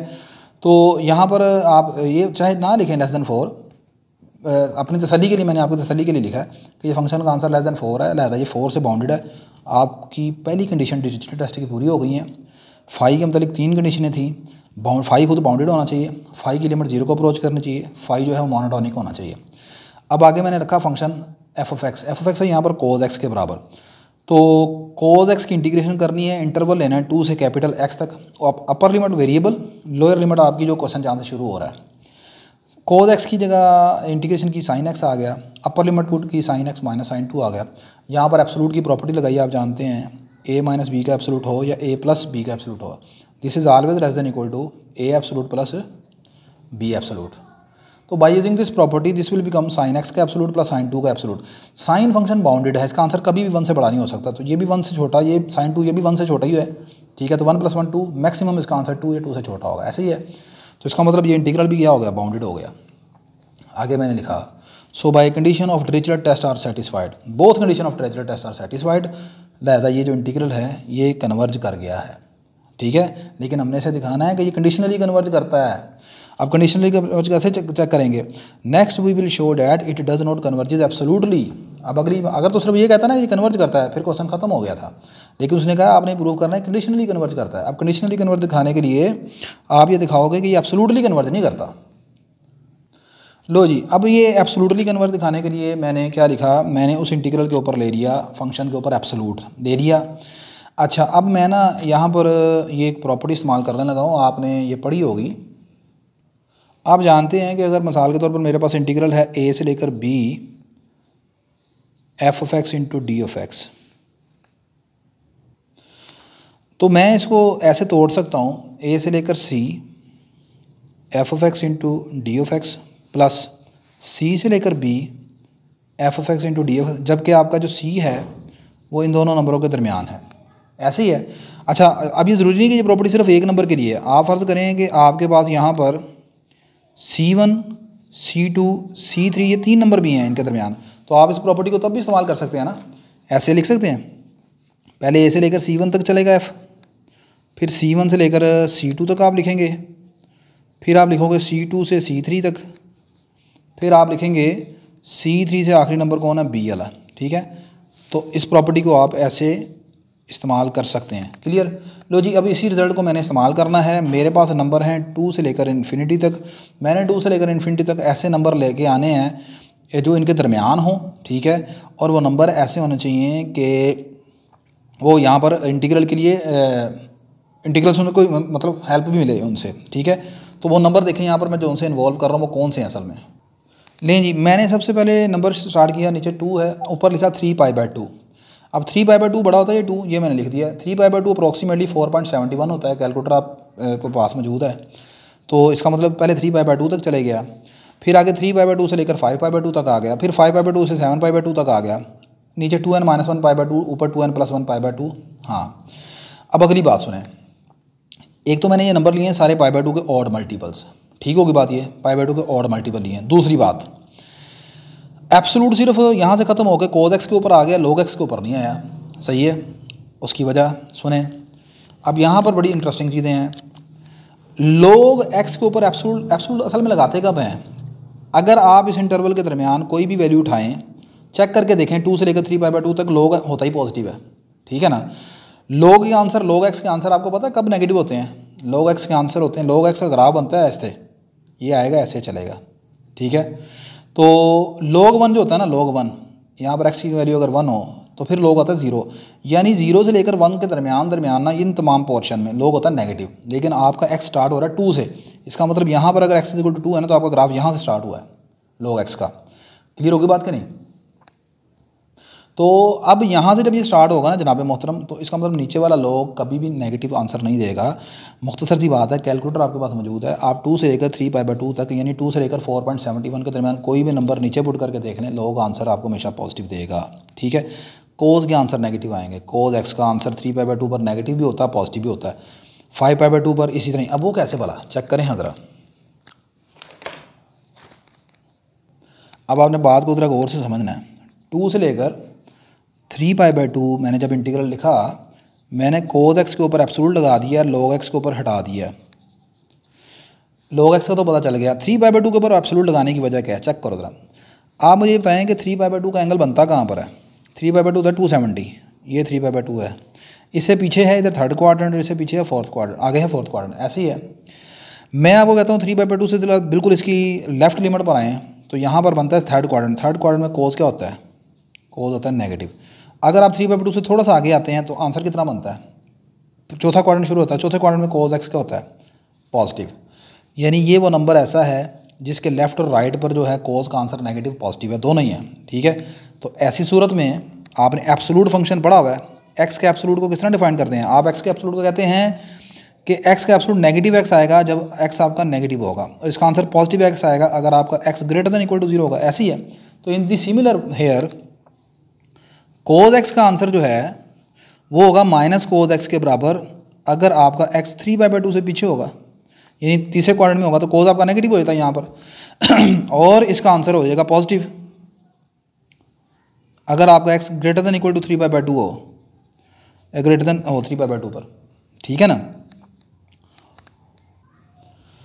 ठीक हो गई बात ये। तो ये वजह है असल में यहाँ पर इनके ऊपर cos x के ऊपर ये लगाने की, ठीक है। इसी तरह ही भाई ये जब आपका अगला आएगा ना 5π/2, 5π/2 आएगा पॉजिटिव 5 के ऊपर, यहाँ पर 3π/2 है, यहाँ पर 5π/2 है ऊपर पॉजिटिव 5 के ऊपर। पॉजिटिव 5 के ऊपर भी बिल्कुल वही बिहेवियर है जो नीचे 3π/2 पर है। 5π/2 से पीछे आओगे आपका फर्स्ट क्वाड्रेंट बनेगा, फर्स्ट क्वाड्रेंट में cos पॉजिटिव है। 5π/2 से थोड़ा सा आगे जाओगे आपका सेकंड क्वाड्रेंट बनेगा, सेकंड क्वाड्रेंट में cos क्या है, नेगेटिव है। यानी इन लिमिट्स के इर्द गिर्द आपका cos देता है नेगेटिव पॉजिटिव आंसर। तो अब उस नेगेटिव पॉजिटिव को कंट्रोल करने के लिए हम क्या कहते हैं, ये एब्सोल्यूट वैल्यू लगा रहे हैं यहाँ पर। नीचे इसका आंसर रहना ही पॉजिटिव है, सही है। तो ये वजह है भाई, ये सब के ऊपर आपने क्या किया, cos x के ऊपर एब्सोल्यूट लगा दिया। अगला काम करें, मैं इन तमाम वैल्यूज़ को समीशन के फॉर्म में लिखना चाह रहा हूँ। मैंने क्या लिखा, by adding and subtracting this term, इस हिस्से को ऐड और सब्ट्रैक्ट कर लिया। अब ये सारा जो है इसमें लोअर लिमिट π/2 है, π/2 होता है 1.57 अप्रॉक्सीमेटली, तो लिहाजा π/2 छोटा है 2 से, तो इसको लोअर लिमिट में लिखेंगे। तो मैंने यहाँ पर π/2 से स्टार्ट करके 2 तक ले गया, फिर आगे यही सारी चीज़ें दोबारा लिख दी, एंड में ये वाला जो नंबर सब्ट्रैक्ट किया वो यहाँ पर भी आ गया, ठीक है। अब अगली बात ज़रा गौर से सुनिएगा, यहाँ से लेकर यहाँ तक ये जो सारा हिस्सा बनता है इस सब को मैंने लिख दिया इन टर्म ऑफ समीशन। r = 1 से इन्फिनिटी, ये आखिरी जर्नल टर्म है इसकी 2n-1, उसको 2r - 1 π/2 लिख दिया, ऊपर लिख दिया 2r + 1 π/2, और ये चीज़ ऐसे की ऐसी आ गई, ठीक है। आप इसको ओपन करके देखने, पहली टर्म बनती है, r की जगह 1 पुट करें, ये आ जाएगा 2 - 1 π/2 दैट इज़ π/2। ऊपर पुट करो r की जगह, अब आप r की जगह 2 पुट करोगे, ठीक है। तो अगला देखो 3π/2 बनता है। तो ये तमाम की तमाम चीज़ें आपके पास ये बनती जाएंगी। अब इस सारे को मैंने यहाँ पर कह दिया 1, ठीक है। अब ये वाला जो मेरा हिस्सा है ये एक प्रॉपर इंटीग्रल है। प्रॉपर इंटीग्रल किसे कहते हैं, ऐसे इंटीग्रल को कहते हैं जिसकी वैल्यू जो है, एक तो लिमिट्स उसकी फाइनाइट होनी चाहिए, दूसरा ये है कि उसमें उस लिमिट के ऊपर ये जो रेंज ऑफ इंटीग्रेशन है आपकी, ये इस इंटरवल ऑफ इंटीग्रेशन के ऊपर आपका फंक्शन कहीं पर भी अनबाउंडेड ना हो या इन्फिनिट आंसर ना देता हो। तो π/2 से लेकर 2 तक ये नोमिनेटर डिनोमिनेटर कहीं पर भी आपका फंक्शन जो है ना cos x ना log x अनडिफाइंड नहीं है, लिहाजा ये तो प्रॉपर है, ये तो कन्वर्ज करता ही करता है। अगर मुझे ये पता चल जाए ना कि ये कन्वर्ज करता है या डिवर्ज करता है, ठीक है, तो मेरा क्वेश्चन ख़त्म हो जाएगा, ठीक है। क्वेश्चन थोड़ा सा लेंथी हो गया हुआ है, चीज़ों को बोलना नहीं है आपने, हम एब्सोल्युटली कन्वर्जेंस चेक कर रहे हैं, ठीक है। बगैर एब्सोल्यूट के वो कन्वर्ज हो चुका है, अब एब्सोल्युटली कन्वर्जेंस देखना है कि ये करता है कि नहीं करता, और हमने दिखाना है कि नहीं करता ये कन्वर्ज। अब ये कब नहीं कन्वर्ज करेगा, जब हम दिखाएंगे ये डिवर्ज करता है, ठीक है। और डिवर्जेंस दिखाने के लिए अब मुख्तसर सी बात है कि ये जो सीरीज़ रह गई है ना, बस इसको चेक करना और मैंने ये दिखाना है कि ये डिवर्ज करती है, ये this is a divergent series. अब इसको करना कैसे है वो ज़रा देखते हैं। लें जी, अब ये सीरीज़ है ना मेरे पास, इस सीरीज़ के आगे ये सारा इंटीग्रल लिखा हुआ है 2r + 1 π/2 2r - 1 π/2 cos x log x। ये जो सारा इंटीग्रल है ना, ये वाला इंटीग्रल, अब इसको छोड़ दिया, इसको नहीं हमने करना, हम इसको सोल्व कर रहे हैं, ये इसकी खैर है। ये जो सारा इंटीग्रल है मैंने लिखा है as this integral is greater than equal to, ये आ गई अपर लिमिट इसकी 2r + 1 π/2, उसके ऊपर लगा दिया log, मैंने नीचे वाला log ये आ गया, बाहर उठा के ले गया, और ये इंटीग्रल लगा के अंदर लिख दिया cos x को, और लिमिट ये रह गई। अब आप कहेंगे ये कोई अपनी मर्ज़ी से लिख दिया, ऐसे ही log उठा के बाहर आ गया, ऊपर लिमिट लगा दी, ये तो रट्टा लगाने वाली बात है। नहीं नहीं, रट्टा नहीं लगाना, ये वैसे मैंने आपको बताया है, इसका मैं अभी कंसेप्ट आपको बताता हूँ। लेकिन वो जो कंसेप्ट है ना वो रफ वर्क में है, और वो आप चाहे पेपर में ना लिखें बीच में तो मतलब एक टेक्निक बताइए आपको असल में ये डायरेक्ट लिखने की, वो लिखेंगे तो फिर टाइम काफ़ी ले जाएगा। कैसे लिखा मैंने, इस इंटीग्रल के अंदर हम इस सीरीज़ को सॉल्व करने जा रहे हैं। इस इंटीग्रल के अंदर जो नीचे से log x है उसको हमने बाहर उठा लिया, उसके ऊपर अपर लिमिट लगा दी 2r+1 π/2, ठीक है। और बाकी जो चीज़ बचेगी, बाकी जो ऊपर cos x बचता है उसकी इंटीग्रेशन कर ली। अब ये बना क्या है असल में, जेन्युइन क्या तरीकाकार है, वजह क्या है, कैसे बना है वो ज़रा देखते हैं। ये बना है असल में ऐसे, ये चेक करना ज़रा गौर से। ये है, मैंने क्या दिखाना है, क्या बना कर दिखाना है आपको, उसको ज़रा ज़हन नशीन रखें। चीज़ें काफ़ी ज़्यादा हो गई हैं ना, क्वेश्चन काफ़ी लेंथी है। मैंने ये दिखाना है कि अपर लिमिट पर मैंने log को बाहर ले गया और उसमें log के आगे अपर लिमिट पुट कर दी, अंदर सिर्फ रह गया cos x, बाकी लिमिट ऑफ इंटीग्रेशन ऐसे की ऐसे आ गई। ये लेस देन इक्वल है इसके सारा, इस इंटीग्रल के जो सीरीज़ के आगे है। ये बना कैसे चेक करें। हमारा x यहाँ पर, हमारी जो रेंज ऑफ इंटीग्रेशन है, इंटीग्रेशन की जो रेंज है, हमारी इंटीग्रेशन की रेंज ये है 2r-1 π/2 से लेकर 2r+1 π/2 क्लोज इंटरवल, ऐसे ही है। r आपका क्या है, यहाँ पर नेचुरल नंबर है, 1 2 3 अप टू 7 चलता जा रहा है। अच्छा मुझे एक बात बताएं, 2r+1 π/2 इस इंटरवल की मैक्सिमम वैल्यू है और x इसके दरमियान कोई भी नंबर हो सकता है, x इसके दरमियान है। तो मुझे बताओ जो इसके दरमियान x है, और ये तमाम नंबरों के ऊपर आपका log कभी नेगेटिव नहीं हो सकता, ठीक है। और log की प्रॉपर्टी है कि वो इंक्रीजिंग होता है, बढ़ता जाता है, ऐसे ही है ना। जब आप यहाँ पर इंटरवल की वैल्यू को बढ़ाएंगे तो फिर बड़े नंबर पर log का जवाब बड़ा और छोटे पर log का जवाब छोटा, क्योंकि x इस नंबर से छोटा है। आपका x जो है भाई इन दोनों के दरमियान है, क्लोज इंटरवल है ना, समझ रहे हैं कि नहीं। अच्छा फिर दोनों तरफ मैंने रेसिप्रोकल ले लिया, रेसिप्रोकल लिया तो जो चीज़ बड़ी है वो छोटी हो जाएगी, छोटी बड़ी हो जाएगी, ऐसी है। अच्छा अब अगली बात देखो, दोनों तरफ cos x के एब्सोल्यूट से मल्टीप्लाई करवा दिया। अब एब्सोल्यूट से मल्टीप्लाई करवाया तो एब्सोल्यूट होता ही पॉजिटिव है, लिहाजा साइन ऑफ इनइक्वालिटी चेंज नहीं होगा। अब अगली बात सुनो, आगे मैंने क्या किया है, मैंने जनाब मोहतरम अब दोनों तरफ इंटीग्रल ले लिया, इधर भी और इधर भी। इधर इंटीग्रल लिया, नीचे है log 2r+1 π/2, log 2r+1 π/2, ये x नहीं है इसमें, ये 2r है, तो ये एक नंबर है, ये बाहर निकाल दिया। इधर cos x का एब्सोल्यूट आ गया। इधर इंटीग्रल लिया, ऊपर भी x नीचे भी x, इनमें से कुछ बाहर नहीं आएगा, ये आ गया cos x over log x dx, और ये इंटीग्रेशन आ गई। यहाँ तक समझ आ गई है, इसे हम स्टार कह देते हैं। आगे देखें। अच्छा आगे अब यहाँ पर मुझे बताओ इन दोनों में से कौन बड़ा कौन छोटा है। आपने एक प्रॉपर्टी पढ़ी हुई है, डेफिनेट इंटीग्रल की प्रॉपर्टी होती है कि अगर आप किसी डेफिनेट इंटीग्रल का होल एब्सोल्यूट लें तो वो हमेशा लेस देन इक्वल होता है इंटीग्रल ऑफ f एब्सोल्यूट। ये पढ़ी है ना प्रॉपर्टी, ये इंटीग्रल बाहर आ गया, ये आ गया f का एब्सोल्यूट, ठीक है। तो इस प्रॉपर्टी के तहत ये इंटीग्रल का लिया मैंने absolute, this will be less than equal to integral of absolute, ठीक होगी बात, ये हो गया। अच्छा अब मैं ये वाली चीज़ बनाना चाह रहा हूँ। अब मैंने दोनों तरफ ये log ऑफ 2r+1 π/2 से मल्टीप्लाई करवा दिया, यानी कि जो यहाँ पर है, जैसे यहाँ पर मल्टीप्लाई करवाया हुआ है ये चीज़, इससे मैंने दोनों तरफ इसको मल्टीप्लाई करवाया। जब इससे मल्टीप्लाई करवाऊँगा इस दोनों तरफ, इधर भी और इधर भी इसको मल्टीप्लाई करवा दिया, ये आ गया इधर होल एब्सोल्यूट वाला कोज, और इधर जिसके अंदर एब्सोल्यूट है, ये दोनों तरफ मल्टीप्लाई करवा दिया। इसे डबल स्टार कहते हैं। ख़त्म होगी बात। Combining star and double star, star को डबल स्टार को कंबाइन कर लें कैसे भला। ये सारी चीज़, ये जो है ये सारा इससे छोटा है, यानी कि इससे, और ये वाली सारी चीज़ जो है इससे सारी चीज़ से छोटी है, ठीक है। ये देखो आपके पास क्या है, गौर से देखें, स्टार और डबल स्टार में ये एक साइड ये है हमारे पास पहली, दूसरी साइड ये है, और यही दूसरी साइड इधर कॉमन लिखी हुई है, और ये तीसरी साइड है, ठीक है। 1 2 3 को कंबाइन करें, दरमियान वाला हिस्सा छोड़ दें, पहला और तीसरा ही आ जाएगा, ऐसे ही है। ये मेरे पास पहला और तीसरा आ गया, क्लियर होगी बात। ये अब इस पहले और तीसरे पार्ट में तो यही पहला और तीसरा पार्ट मैंने आगे लिखा हुआ है, जो आपको मैंने डायरेक्ट दिखाया है। तो ये वो हिस्सा था जो मैं डायरेक्ट आपको पहले बता चुका हूँ, ठीक है।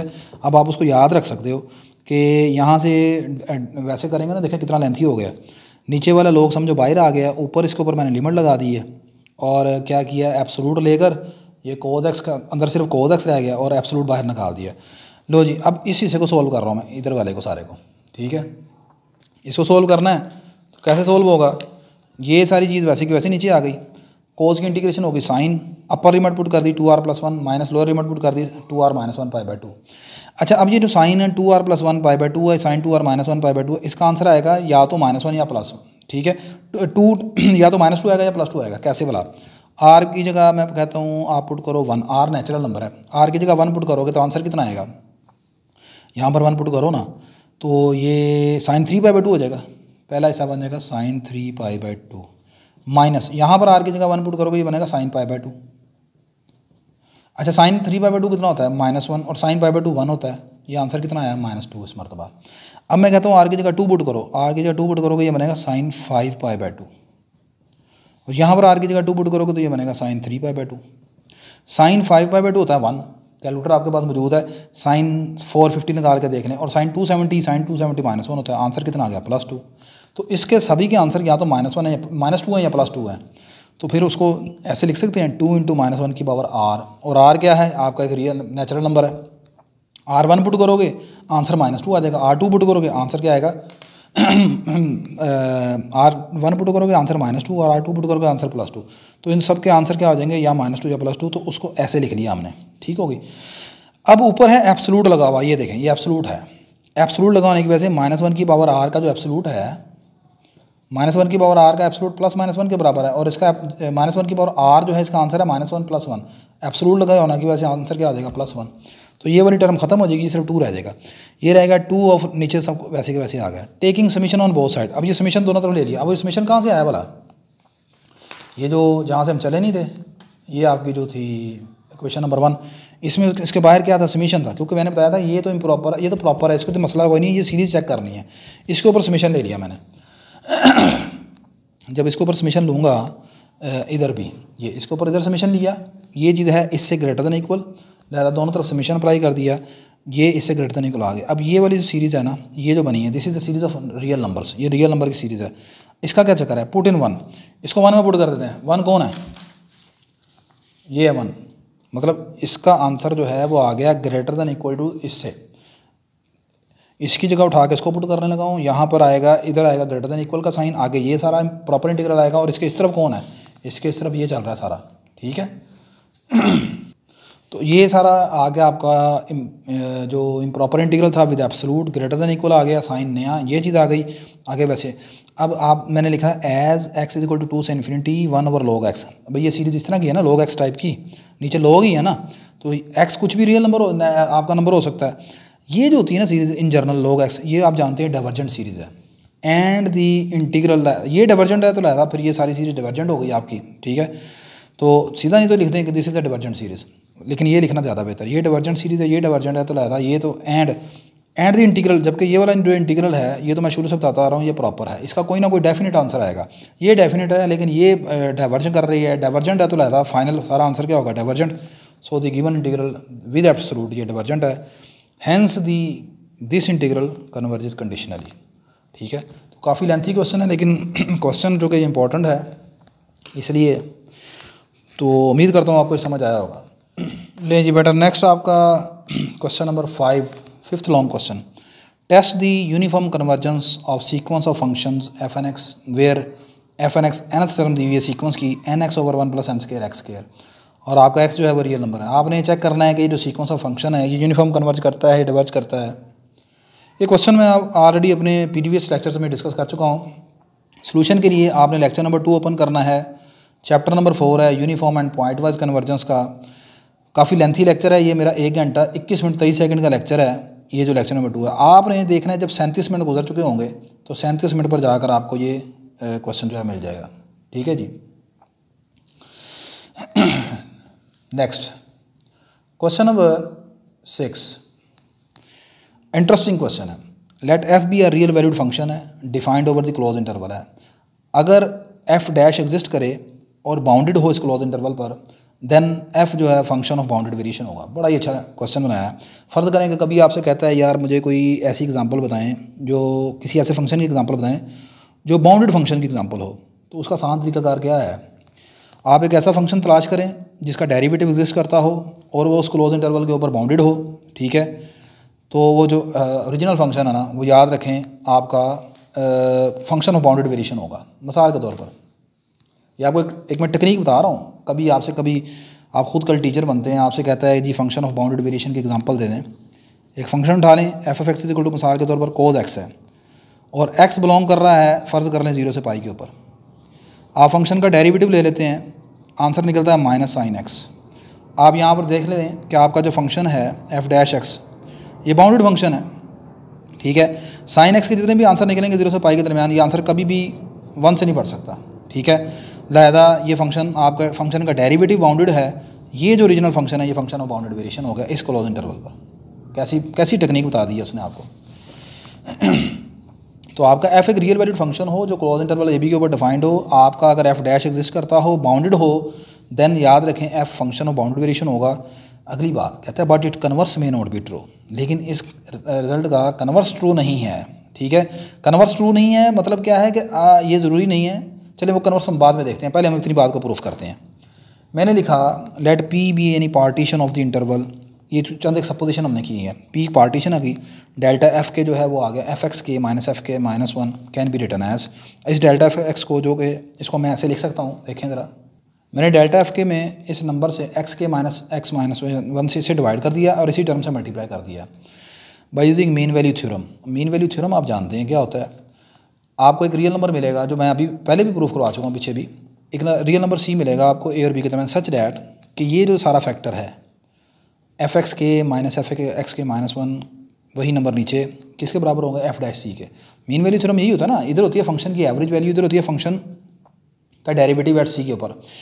तो ये मीन वैल्यू थ्योरम खैर आप जानते होंगे, ये इसके बराबर है। तो इस सारे की जगह मैंने एफ डैश सी की वैल्यू पुट कर दी। अगली बात, इसे यहाँ पर 1 कहते हैं, इसे 2 कहते हैं। Since it is given that F dash exist, ये बात गिवन है आपको कि फंक्शन का डेरिवेटिव एग्जिस्ट करता है, एंड इट इज़ बाउंडेड, और ये ओपन इंटरवल के ऊपर बाउंडेड है। सो अब बाउंडेड होने का मतलब है कि फिर आपको एक पॉजिटिव रियल नंबर मिलेगा सच डैट के फंक्शन का जिसका मतलब बात की है कौन बाउंडेड है एफ डैश। तो फंक्शन एफ डैश का एब्सोल्यूट जो है वो उस पॉजिटिव रियल नंबर एम से क्या होगा, छोटा होगा। किसके लिए, तमाम एक्स के लिए जो इस इंटरवल के दरमियान है, ठीक है। आगे मैंने लिखा है since star hold for all x belong to A B, चूँकि ये जो स्टार है ये उन तमाम एक्स के लिए होल्ड कर रहा है जो ए और बी के दरमियान है। तो आपका जो एक्स इक्वल टू सी है वो भी तो ए और बी के दरमियान है ना, एंड एक्स जो है वो एक्स इक्वल टू सी वो भी इसके दरमियान है। तो लिहाजा स्टार जो है मैंने लिखा कि फिर वो एक्स इक्वल टू सी के लिए भी होल्ड करेगा। इसका मतलब यहाँ पर एक्स की सी हम पुट कर दें तो एफ डैश सी ये भी लेस देन इक्वल टू क्या आ जाएगा, एम से आ जाएगा। पुट इन टू, इस एफ डैश सी की वैल्यू को हम 2 में पुट कर देते हैं, और 2 कौन है, ये है यहाँ पर। इसमें इसकी जगह less than equal to M आ जाएगा, इधर आ गया डेल्टा एफ के less than equal to M time, ये सारी चीज़ आ गई। Taking summation on both side, दोनों तरफ समीशन अप्लाई कर दिया, इधर भी और इधर भी। जहाँ जहाँ पर के है वहाँ पर समीशन आ जाएगा। के इक्वल टू 1 से एंड डेल्टा एफ एक्स के, इधर एम बाहर आ गया, इसके ऊपर समीशन आ गया। ये सारी चीज़ कौन है, ये हम जानते हैं बी माइनस ए के बराबर है, ये मैं पहले भी आपको करवा चुका हूँ, ठीक है। This is equal to b minus a और दिस इज इक्वल टू ये एम आ गया। तो और इधर वाली साइड ये कौन है, this is the definition of bounded variation, this is a V a b f bounded variation of f, this is less than equal to M time b minus a. तो बाउंडेड वेरिएशन आ गई किसी positive real number M से छोटी, तो जिसका मतलब क्या है F is a bounded variation, ठीक है। एफ आपके पास एक बाउंडेड वेरिएशन आ गई, ठीक है। अगली चीज़ हम इसका कन्वर्स देखते हैं। Next we show that converse of above result is not true. अब हमने ये प्रूव करना है कि कन्वर्स अबव रिजल्ट का ट्रू नहीं है। वो क्या है, that is we will show that, हम ये शो करेंगे if f is a function of bounded variation, अगर f function of bounded variation हो क्लोज इंटरवल ए बी के ऊपर, then it does not necessary that F dash is bounded on this interval. Converse का मतलब ये है कि पहले उसने कहा था कि अगर आपके पास एक फंक्शन एफ है वो हो उसका डेरिवेटिव वो बाउंडेड, तो फिर फंक्शन होता है बाउंडेड वेरिएशन। कन्वर्स कहता है ट्रू नहीं है। कन्वर्स ट्रू होने का मतलब ये है कि अगर फंक्शन बाउंडेड वेरिएशन होगा तो उसका डेरिवेटिव बाउंडेड हो, ये ज़रूरी नहीं है। मतलब क्या है, मतलब ये है कि bounded variation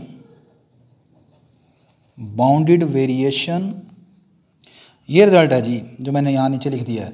bounded variation of F does not implies boundedness of F dash. F की बाउंडेड वेरिएशन एफ डैश की बाउंडेडनेस की गारंटी नहीं देती, लेकिन बाउंडेडनेस ऑफ एफ डैश, लेकिन एफ डैश की बाउंडेडनेस जो है वो एफ की बाउंडेड वेरिएशन की गारंटी देती है। ये इन बातों को समझ लेंगे तो ये समझें आपका रिजल्ट क्लियर होगा। चलो एग्जांपल खैर हमने देनी है, मैंने लेट अस कंसीडर कर लिया, एग्जांपल देख लेंगे ये आपको समझ आ जाएगी। लेट अस कंसीडर कर लिया जी एक्स हमारा एक फंक्शन है, g x is equal to x की रेस्ट पावर 1/3, और इंटरवल जो है मेरा क्लोज इंटरवल 0 से 1 है। G x is continuous monotonic function, so g x is a function of bounded variation. हमने एक थ्योरम पढ़ा हुआ है, a theorem which says that if g x is continuous and monotonic, continuous plus monotonic implies g जो होगा वो bounded variation होता है। ठीक है, एक फंक्शन जो कंटिन्यूस हो, मोनोटोनिक हो, ऑलवेज बाउंडेड होता है। तो लिहाजा जी जो है इस रिजल्ट के मुताबिक हमारा बाउंडेड वेरिएशन हो गया। लेकिन आगे मैं जब इसका डेरिवेटिव निकाला, its derivative is 1/3 x raised to power minus 2/3।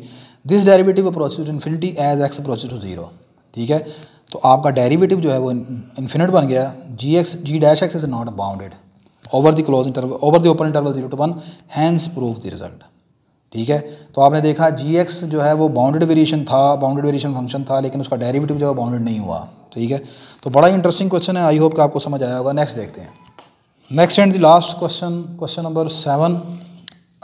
This is a long question, थोड़ा सा टाइम लेगा ये क्वेश्चन। कहता है जी state and prove Cauchy criteria of convergence for infinite integral. आपने इनफाइनाइट इंटीग्रल की कन्वर्जेंस के लिए जो कॉशी क्राइटेरिया है उसकी स्टेटमेंट ऑफ प्रूफ लिखनी है। Sometime this is also called Cauchy general principle of convergence of an infinite integral. किसी इनफाइनाइट इंटीग्रल के लिए Cauchy general principle of convergence को आप किस तरह डिफाइन करते हैं, वो ये है। Statement, suppose that f is bounded on close interval a से लैम्डा। पहली शर्त यह है कि आपका एक फंक्शन एफ है वो बाउंडेड होना चाहिए। याद रखें जी, इंटीग्रेशन के लिए ना, इंटीग्रेशन के लिए जब भी आप यहाँ पर इंटीग्रेशन कर रहे हैं ना रियल एनालिसिस में, सबसे पहली शर्त यह है कि आपका फंक्शन बाउंडेड हो। अगर फंक्शन आपका बाउंडेड होगा तो आप उसकी इंटीग्रेशन कर सकेंगे। फंक्शन आपका बाउंडेड है इस क्लोज इंटरवल ए से लैम्डा पर, लैम्डा आपका रियल नंबर है और लैम्डा ए से बड़ा होगा, जाहिर सी बात है।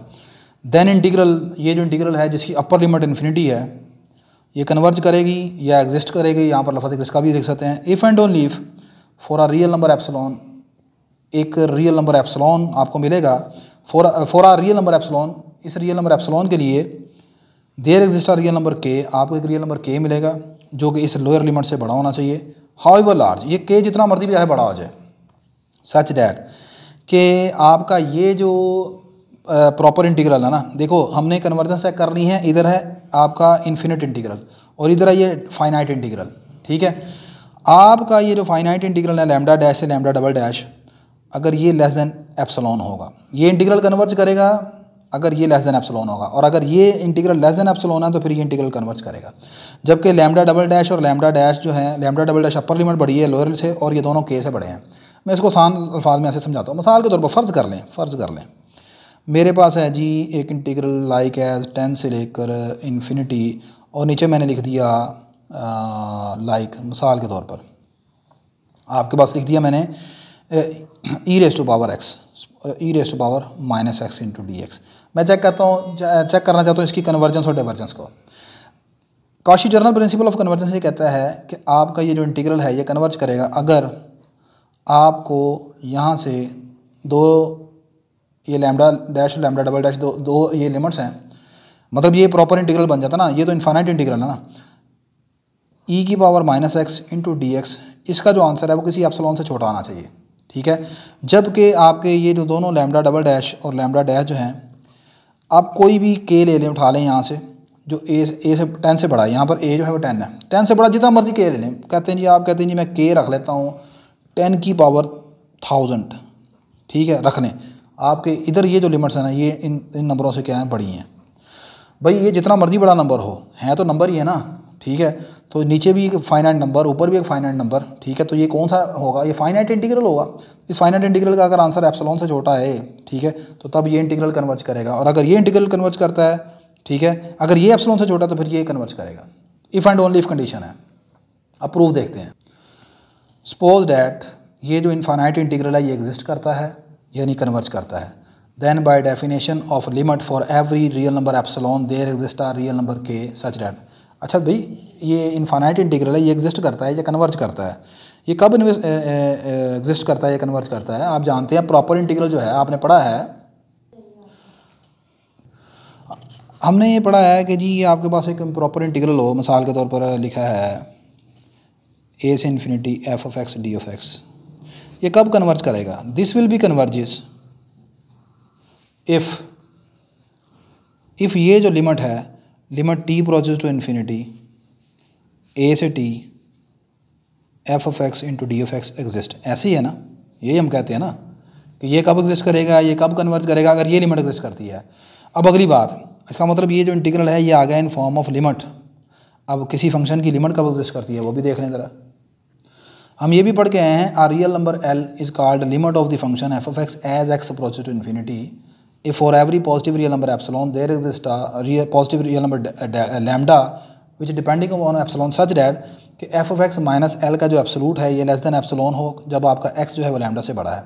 ये हमने रियल एनालिसिस 1 में लिमिट की डेफिनेशन पढ़ी थी जब आपका एक्स इन्फिनिटी को अप्रोच करता है। ठीक है, एक रियल नंबर एल को फंक्शन की लिमिट कहते हैं अगर एफ ऑफ एक्स और एल के दरमियान का जो एब्सोलूट डिफरेंस है ये लेस देन हो एप्सिलॉन से, जब आपका एक्स जो है वो लैम्डा से ग्रेटर हो। लेकिन जब हम लिखते थे ना, ये वाला शायद आपको मिक्स हो रहा हो, जब कि एक्स अप्रोच टू ए हो, तब हम लिखते थे if for every positive real number epsilon there exist a real number delta such that, वहाँ पर ये लिखा होता है इस तरह कि X minus A whenever X minus A is less than delta then this hold. लेकिन ये तब होता है जब एक्स ए को अप्रोच कर रहा था, ए आपका कोई रियल नंबर, लेकिन यहाँ पर एक्स इन्फिनिटी को अप्रोच कर रहा है, तो फिर इन्फिनिटी जब होता है तो फिर डेल्टा नहीं लेते, फिर हम ऐसे लिखते हैं X is there exist a lambda such that कि एक्स लैम्डा से बड़ा हो, तो फिर ये बात होल्ड करती है। तो भाई यहाँ यही कंसेप्ट को मैं इसमें इस्तेमाल कर रहा हूँ। तो then by definition of limit for every epsilon आपके there exist a real number के सच दैट कि ये आपके पास इंटीग्रल आ गया, ये वाला जो आगे है ये इसकी क्या है, ये लिमिट है, यहाँ पर ये एल है आपका। ठीक है, देखें आपके पास ये जो मैंने इस मरतबा इंटीग्रल लिखा है ए से लैम्डा, ए एक डेफिनेट नंबर है, लैम्डा एक डेफिनेट नंबर है। डेफिनेट नंबर के ऊपर आपने फंक्शन को किया इंटीग्रेट, कोई ना कोई आंसर देगा वो, कोई definite answer, this answer is L. तो ये यहाँ पर इसके अकॉर्डिंग ये हमारा पूरा एफ ऑफ एक्स है, ये एल है। इन दोनों के दरमियान डिफरेंस, एब्सोल्यूट डिफरेंस जो है वो एप्सिलॉन से छोटा आ गया। कब? जब आपका लैम्डा जो है वो के से बड़ा होगा। ठीक है, और यहाँ पर लैम्डा जो है वो क्या है, as an limit of integration है, इसके मैं यहाँ पर 1 कह देता हूँ। अच्छा, मैंने प्रूफ क्या करना है? प्रूफ ये करना है कि मैं इसको लेके चला हूँ कन्वर्जेंट, यानी कि इन्फिनिट इंटीग्रल हो, इसको लेके चला हूँ मैं कन्वर्जेंट, और मैंने ये दिखाना है कि ये वाला जो इंटीग्रल था ना आपका, जो मतलब ये शुरू में था, सॉरी, इसको लेके चला हूँ मैं कन्वर्जेंट, और ये मैंने दिखाना है कि ये एप्सिलॉन से छोटा है। ठीक है, लें जी, now consider lambda double dash f of x d f x. इस इंटीग्रल को मैं देखा कैसे लिखने लगा, ज़रा गौर से देखिएगा। मैंने इस इंटीग्रल को ऐसे लिखना है, ये लैम्डा डैश से शुरू हो रहा है, मैं इसको ऐसे लिख सकता हूँ, लैम्डा डैश से ए, ठीक है, एफ प्लस ए से लैम्डा डबल डैश एफ। ऐसे लिखा जा सकता है कि नहीं लिखा जा सकता? बिल्कुल लिखा जा सकता है। एक तो मैंने ये काम किया है, दूसरा ये किया है चूँकि आपका ए जो है वो स्मॉलर है, लैम्डा डैश बड़ा नंबर है, तो मैं यहाँ पर लिमिट ऑफ इंटीग्रेशन चेंज कर देता हूँ, ये आ गया यहाँ पर माइनस का निशान। ठीक है, इसी तरह यहाँ पर भी लिमिट ऑफ इंटीग्रेशन चेंज कर देता हूँ, ये भी यहाँ पर माइनस का निशान आ जाएगा। ठीक होगी बात? ये अगला काम ये किया है, ये वाले दोनों इंटीग्रल मैंने इधर माइनस कर दिए, इधर प्लस कर दिया। तो आप गौर करें कि इस इंटीग्रल को मैंने 4 इंटीग्रल में बांट दिया है, और सब इंटीग्रल में एक खूबी है, सबके नीचे ए से लिमिट स्टार्ट हो रही है। बात समझेगी नहीं? अच्छा, अब जिन 4 इंटीग्रल में मैंने बांटा है ना, उनमें से उन दोनों को उनमें दो के जो पेयर बनाए हैं वो किस तरह के बनाए हैं, ये जिसमें 1 इस्तेमाल हो जाए। और 1 में क्या है, 1 में 2 इंटीग्रल हैं, एक है इनफाइनाइट इंटीग्रल और एक है ये डेफिनेट इंटीग्रल। ठीक है, ए से मतलब एक है इनफाइनाइट इंटीग्रल, एक है फाइनाइट इंटीग्रल वाला, लिमिट वाला। तो ए से इन्फिनिटी, ए से लैम्डा डैश, ये पहला हिस्सा आ गया, ए से इन्फिनिटी, ए से लैम्डा डबल डैश, ये आ गया। By using concept of 1। Concept of 1 में ज़रूरी नहीं कि अब आपने सिर्फ लैम्डा को रटा लगाना है भाई, इधर लैम्डा डैश लिख दिया, लैम्डा डैश का मतलब है रियल नंबर है, लैम्डा डबल डैश वो भी रियल नंबर है। तो ये पहला हिस्सा भी एप्सिलॉन बाय 2 से छोटा आ गया, दूसरा भी एप्सिलॉन बाय 2 से छोटा आ गया, दोनों को प्लस किया एप्सिलॉन आ गया। तो यही आपने प्रूफ करना था कि ये आना चाहिए लेस देन एप्सिलॉन जब आपकी लिमिट ऑफ इंटीग्रेशन उस पॉजिटिव रियल नंबर से के से बड़ी हो। ठीक है, यहाँ पर भी लैम्डा के से बड़ा है, यहाँ पर 2 लिमिट ऑफ इंटीग्रेशन है, लैम्डा डैश और लैम्डा डबल डैश, के से बड़ा आ गया। एक हिस्सा प्रूफ हो गया। कन्वर्सली अब हम इसको एप्सिलॉन से छोटा लेके चलेंगे और ये प्रूफ करेंगे कि ये आपका कन्वर्ज करता है। अब इसको कन्वर्जेंस दिखाने के लिए, इस इंटीग्रल की कन्वर्जेंस दिखाने के लिए मैं यहाँ पर जो तरीकाकार इस्तेमाल करूँगा वो ये होगा कि मैं सीक्वेंस ऑफ इंटीग्रल बनाऊँगा। आपने कहा सीक्वेंस ऑफ रियल नंबर तो सुना था, सीक्वेंस ऑफ इंटीग्रल कौन सी चीज़ आ गई वो मैं अभी आपको बताता हूँ। और फिर ये प्रूफ करूँगा कि वो जो सीक्वेंस ऑफ इंटीग्रल बना है वो कॉशी सीक्वेंस है। और अगली बात हम जानते हैं कि कॉशी सीक्वेंस हमेशा कन्वर्जेंट होता है। ठीक है, तो इस कंसेप्ट को अब हमने इस्तेमाल करना है आगे। लें जी, conversely suppose that for every positive real number epsilon there is a real number के सच डैट कि ये वाली प्रॉपर्टी होल्ड करती है जबकि दोनों लिमिट्स ऑफ इंटीग्रेशन उस के से बड़ी हैं, ठीक है, इसे 2 कहते हैं। Let S n is equal to a से lambda plus n f of x D x, ये आपका है जी सीक्वेंस ऑफ इंटीग्रल। कैसे भाई, इस इंटीग्रल की जो अपर लिमिट है वो n है और वही n इधर है। मैं आपसे कहता हूँ इसकी पहली टर्म निकालें। आप कहेंगे जी पहली टर्म आएगी S1 is equal to A plus lambda plus 1 F of x into D X, ऐसे ही है। इसी तरह कहूँ S2 निकालो तो आएगी लैम्डा प्लस 2, S3 निकालो लैम्डा प्लस 3, तो क्या बना सीक्वेंस ऑफ इंटीग्रल बना कि नहीं। अच्छा, अब अगली बात, ए कौन है, एक फाइनाइट नंबर है, लैम्डा भी एक फाइनाइट नंबर है, लैम्डा प्लस 1 भी फाइनाइट हो गया, दोनों लिमिट ऑफ इंटीग्रेशन फाइनाइट होगी। फंक्शन आपका इसके ऊपर क्या है, बाउंडेड है, ये शुरू में हम पढ़ के आए हैं, ठीक है ना, ये लिखा हुआ है स्टेटमेंट में, ये लिखा है उसने, कैफ is bounded over this interval a से लैम्डा। जब भी आप लोगे आपका फंक्शन बाउंडेड है, तो इसका मतलब ये है कि इसका कोई ना कोई आंसर निकलेगा और that answer is the finite number, that answer is the finite real number, ऐसे ही है। इसका मतलब इसका S1 एक फाइनाइट रियल नंबर आ गया, S2 भी एक फाइनाइट रियल नंबर आ गया। ये है तो सीक्वेंस ऑफ इंटीग्रल, लेकिन इस सीक्वेंस ऑफ इंटीग्रल की हर टर्म का आंसर क्या आएगा, एक फाइनाइट रियल नंबर आएगा, ठीक है, यानी ये सीक्वेंस ऑफ रियल नंबर ही बनता जाएगा। लें जी, अब मैं यहाँ पर इसको जैसे मैंने बताया कि आपको मैंने चेक करना है कि Sn क्या कॉशी सीक्वेंस बनता है। अब ये कॉशी सीक्वेंस हम किसे कहते हैं, हम कहते हैं एक सीक्वेंस Sn को कॉशी सीक्वेंस कहते हैं अगर इसकी nth टर्म और mth टर्म जो है वो किसी पॉजिटिव रियल नंबर एप्सिलॉन से क्या हो, छोटी हो। तो अब मैं Sn माइनस Sm निकालने लगा हूँ, तो Sn माइनस Sm निकालने के लिए ये आ गया Sn, ये आ गया Sm। यहाँ पर लिमिट ऑफ इंटीग्रेशन चेंज कर दी, अब लोअर लिमिट नीचे ले आया, ए को ऊपर ले गया। अब उसके बाद इसको पहले लिख लेते हैं, इसको बाद में, यानी कि ऐसे ये लैम्डा प्लस m से लेकर a तक चले गया और फिर वो a से लेकर लैम्डा प्लस n तक आ गया, दरमियान वाला नंबर छोड़ दिया, दोनों को इकट्ठा कर लिया, इकट्ठा किया तो ऐसे बन गया, ठीक होगी बात ये। अब ये सारी चीज़ तो हम मान के चले हैं भाई, लैम्डा कि जब भी ऊपर भी लैम्डा वाली टर्म हो, नीचे भी लैम्डा वाली टर्म हो, आंसर किससे छोटा आएगा, एप्सिलॉन बाय 2 से। तो ये भी लैम्डा वाली टर्म, ये भी लैम्डा वाली टर्म, आंसर एप्सिलॉन बाय 2 से छोटा आ गया, इसे 3 कहते हैं। अब ये 3 से हमने क्या प्रूफ कर लिया, 3 shows that Sn is a Cauchy sequence as Cauchy sequence of a real. और जैसे मैंने बताया कि कॉशी सीक्वेंस इसकी हर टर्म जो है फाइनाइट रियल नंबर है, तो ये है तो सीक्वेंस ऑफ इंटीग्रल था, लेकिन सीक्वेंस ऑफ इंटीग्रल का हर आंसर तो एक फाइनाइट रियल नंबर है ना। So as the Cauchy sequence of real number is always convergent, ये कन्वर्जेंट होगा, तो कन्वर्जेंट है तो फिर सारी सी बात इसकी कोई लिमिट भी होगी। So let limit of Sn is L, limit मान ली इसकी L है। लो जी, अब उस सीक्वेंस कॉशी सीक्वेंस की जो कन्वर्ज कर गया उसकी लिमिट L आ गई, तो मतलब इस सीक्वेंस की जो लिमिट है वो L आ गई, Sn एक कन्वर्जेंट सीक्वेंस हो गया। अब अगेन मैंने दोबारा फिर Sn के लिए कन्वर्जेंट सीक्वेंस की डेफिनेशन इस्तेमाल की, वो क्या है, आप जानते हैं कि एक सीक्वेंस, आप जानते हैं कि सीक्वेंस ऑफ रियल नंबर अगर हमारे पास An हो और हम कहते हैं कि इस सीक्वेंस की जो लिमिट है वो L है, ये L को कन्वर्ज करता है, तो फिर क्या होता है, An और L के दरमियान का जो डिफरेंस, एब्सोल्यूट डिफरेंस है, ये should be less than equal to epsilon होना चाहिए जब आपका n जो है वो किसी पॉजिटिव इंटीजर n नोट से बड़ा हो, ऐसी है ना। तो और इसको हम लिमिट की फॉर्म में ऐसे लिख लेते हैं, limit n approaches to infinity An is equal to L, ऐसी है ना। तो अब फिर इस डेफिनेशन को मैं यहाँ पर इस्तेमाल करने लगा हूँ Sn के लिए। तो ये मेरे पास रियल नंबर L है जो कि Sn की लिमिट थी, तो Sn माइनस L निकाला, Sn की वैल्यू पुट कर दी lambda plus L, integral A से lambda plus n f of x D x, आगे लिमिट L आ गई। चूँकि ये कन्वर्जेंट सीक्वेंस है, लिहाजा इसका आंसर एप्सिलॉन बाय 2 से छोटा होगा जब आपका n जो है वो कोई नेचुरल नंबर है, और यहाँ पर n जो है वो मैंने नंबर किस तरह का लिया है, n is greater than equal to n not, और n नॉट क्या है, एक ब्रैकेट फंक्शन है, n प्लस k1, k1 कौन है, रियल नंबर है, कोई भी रियल नंबर है उसमें आप नेचुरल नंबर प्लस करेंगे, ब्रैकेट फंक्शन का आंसर हमेशा नेचुरल नंबर आता है, ठीक है।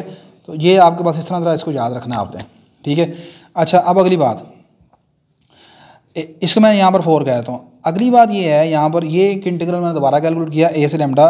असल में मैं दिखाना क्या चाह रहा हूँ, असल में मैंने दिखाना ये है, असल में मैं ये दिखाना चाह रहा हूँ कि मेरा ये इंटीग्रल कन्वर्ज करता है, ठीक है।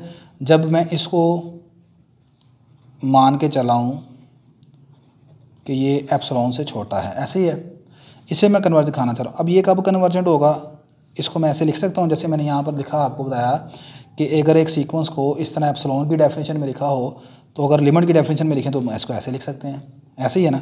ये सीक्वेंस कन्वर्जेंट होगा अगर मैं ये दिखा दूँ कि ये जो सारी लिमिट है ये एक फाइनाइट नंबर आती है, limit n approach to infinity a से लैम्डा ए से इंटीग्रल ए से lambda f x D x exist या ये एग्जिस्ट करता है। तो अब मैं अगली चीज़ ये मालूम करना चाह रहा हूँ, ये इंटीग्रल एग्जिस्ट करता है कि नहीं करता, इसको देखते हैं। तो ये मैंने इंटीग्रल पकड़ा ए से lambda f x D x minus limit L. यहाँ पर मैंने क्या किया, लैम्डा के दरमियान ये वाले दो नंबर चूज़ किए, म्यू प्लस एन और म्यू प्लस एन। इसको म्यू प्लस एन पर यहाँ पर अपर लिमिट पर ब्रेक कर दिया, इधर लोअर लिमिट से शुरू कर दिया और नीचे लिख दिया कि म्यू प्लस एन जो है वो ए और लैम्डा के दरमियान है। या मज़ीद इसको अगर आप देखें, ए चूँकि आपका के से छोटा है, ये गिवन है बात, ठीक है। के आपका रियल नंबर ये लिखा हुआ है, आपका के जो है वो ए से बड़ा है, ठीक है। तो लिहाजा ए अगर के से छोटा है तो फिर ए के से छोटा है तो इसको लिख सकते हैं ए लेस देन के, और के इन दोनों नंबरों से छोटा होगा, ठीक है ना। उसने कहा था के जितना हाउ एवर लार्ज, के जितना मर्जी बड़ा हो लेकिन वो लैम्डा से छोटा होगा, ऐसे ही है ना। तो के छोटा है म्यू प्लस एन से और म्यू प्लस एन छोटा है, म्यू प्लस एन छोटा है लैम्डा से, सही है। या इतना ही रहने दे वो भी ठीक है यार। अच्छा, अब इसमें मैंने क्या किया, इस हिस्से को और इस हिस्से को इकट्ठा कर लिया और एब्सोल्यूट की प्रॉपर्टी लगा दी। एब्सोल्यूट की प्रॉपर्टी आप जानते हैं कि ए प्लस बी का एब्सोल्यूट जो है वो छोटा होता है ए एब्सोल्यूट प्लस बी एब्सोल्यूट से। ये आ गया, इन दोनों को इकट्ठा करके इसका एब्सोल्यूट आ गई, ये चीज़ ऐसे आ गई। अब यूजिंग 3 एंड 4 के मुताबिक और 3 के मुताबिक क्या चीज़ है भाई, 4 क्या है, 4 में है एक ये इंटीग्रल था जो ए से स्टार्ट हो रहा है, लैम्डा प्लस एन पर ख़त्म होता है, आगे लिमिट एल है एप्सिलॉन बाय 2 से छोटा है। इसके मुताबिक तो ये सारा रिजल्ट आ गया एप्सिलॉन बाय 2 से छोटा। और 3 क्या थी, 3 तो हम शुरू में मान के चले हैं, ये 3 है जिसमें हमने कॉची सीक्वेंस दिखाया है, जिसमें लैम्डा की 2 वैल्यूज़ हैं वो एप्सिलॉन बाय 2 से छोटी हैं। तो भाई इन दोनों में आपके पास ये छोटा आ गया एप्सिलॉन बाय 2 से, इधर ये भी एप्सिलॉन बाय 2 से छोटा आ गया, तो लिहाजा epsilon by 2 plus epsilon by 2 less than epsilon आ गया। तो बाय यूजिंग 3 एंड 4 ये सारा इंटीग्रल आ गया लेस देन एप्सिलॉन से। और इक्विवेलेंटली, और हम इसको ऐसे लिख सकते हैं कि नहीं, जैसे मैं यहाँ पर सीक्वेंस में बता के आया हूँ आपको, अभी क्या बता के आया हूँ, यही बताया ना आपको कि अगर ए एन माइनस एल छोटा हो एप्सिलॉन से then it can be written in equivalently in limit form as, ठीक है। अगर ऐसे हो तो ऐसे लिख सकते हैं, ऐसे हो तो ऐसे लिख सकते हैं भाई। तो फिर ये प्रूफ हो गया ना कि ये लेस देन एप्सिलॉन लिखा हुआ है इन टर्म ऑफ एप्सिलॉन, और इक्विवेलेंटली इसे लिमिट की फॉर्म में लिखेंगे तो limit lambda approach to infinity a से लैम्डा, इसकी लिमिट आ गई एल के बराबर, हैंस लैम्डा की जगह इन्फिनिटी पुट कर दिया, इंटीग्रल आपके पास एग्जिस्ट कर गया। तो आई होप कि आपको ये चीज़ समझ आई होगी, और उम्मीद करता हूँ कि आज का पेपर भी आपको समझ आया होगा। काफ़ी मेहनत करके, काफ़ी बोल कर मेरा गला भी थक गया है। अगर आप समझते हैं कि ये वीडियो आपके लिए किसी तरह हेल्पफुल हुई है तो लाजमन यार लाइक कीजिएगा, शेयर कीजिएगा और चैनल को सब्सक्राइब कीजिएगा। अल्लाह हाफिज़।